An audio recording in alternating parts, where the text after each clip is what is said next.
21 संकष्टी चतुर्थीच्या पुण्याचे फळ प्राप्त करून देणाऱ्या अंगारकी चतुर्थीची कहाणी जरूर ऐका. अवंती नगरी फार जुनी, तिथे राहत होते एक मुनी. त्यांचं नाव होतं भारद्वाज. ते फार मोठे उदार ज्ञानी होते. त्यांच्या आश्रमात विद्यार्थी यायचे, वेदविद्या शिकायचे. भारद्वाज मुनींना मूलबाळ नव्हतं, पण आश्रमातील विद्यार्थ्यांवर त्यांचं मुलांसारखं प्रेम असायचं. एकदा काय झालं, भारद्वाज मुनी शिप्रा नदीवर स्नानासाठी गेले. स्नान झालं, सूर्यदर्शन झालं, गणेशाचं स्तवन झालं. डोळे मिटून ते ध्यान करू लागले. तेवढ्यात तिथे नारद मुनी आले.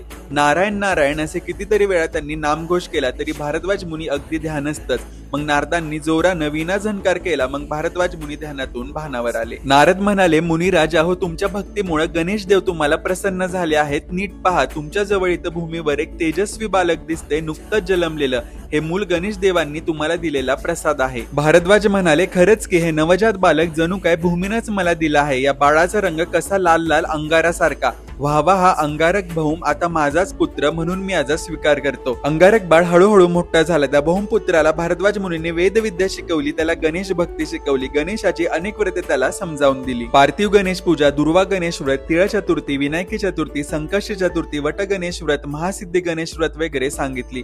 गणेशाच्या माती दुर्वांकुराचे तुरेका, गणेश मूर्ती अशी वक्रतुंड महाकायका, गणेश पूजेचे विशेष महत्व का वगैरे खूप काही त्याला समजावून सांगितले. भौम अंगारकाला गणेश भक्तीचा छंदच लागला. ओम गम गणपते नमः या बीज मंत्राचा त्यानं लाख जप केला. नर्मदा तीरावर जाऊन गणेशाची त्यानं खूप आराधना केली. निष्ठापूर्वक तन्मयतेनं त्यानं गणेश पूजा, व्रत, जप, तपश्चर्या केली. तो अहोरात्र गणेश ध्यानात निमग्न राहायचा. माघ कृष्ण चतुर्थी अर्थात संकष्टी चतुर्थीची रात्र होती. चंद्रोदयाची वेळ झाली होती. त्या दिवशी मंगळवार होता. अंगारक भौम गणेश पूजेत निमग्न होता. त्यावेळी काय चमत्कार झाला, प्रत्यक्ष श्री गणेश देव प्रसन्न होऊन त्याच्या पुढे येऊन उभे राहिले. गणेश देव त्याला म्हणाले, वत्सा, तुझ्या भक्तीनं, व्रत नियमांच्या साधनेनं मी प्रसन्न झालो आहे. तू भूमिपुत्र भौम म्हणजे मंगळ आहेस, वर माग. मग तो भूमिपुत्र मंगळ गणपतीला म्हणाला, देवा, मला धनसंपत्ती नको, महान कीर्ती नको, काहीही नको, मला फक्त मुक्ती द्या, तुमच्या रूपात विलीन करा. गणेश देव म्हणाले, ठीक आहे, तथास्तु. आज मंगळवार संकष्ट चतुर्थी, आज तू माझ्याशी एकरूप झालास, म्हणून यापुढे मंगळवारी येणाऱ्या संकष्टी चतुर्थीला तुझं नाव अंगारक चतुर्थी हे देण्यात येईल.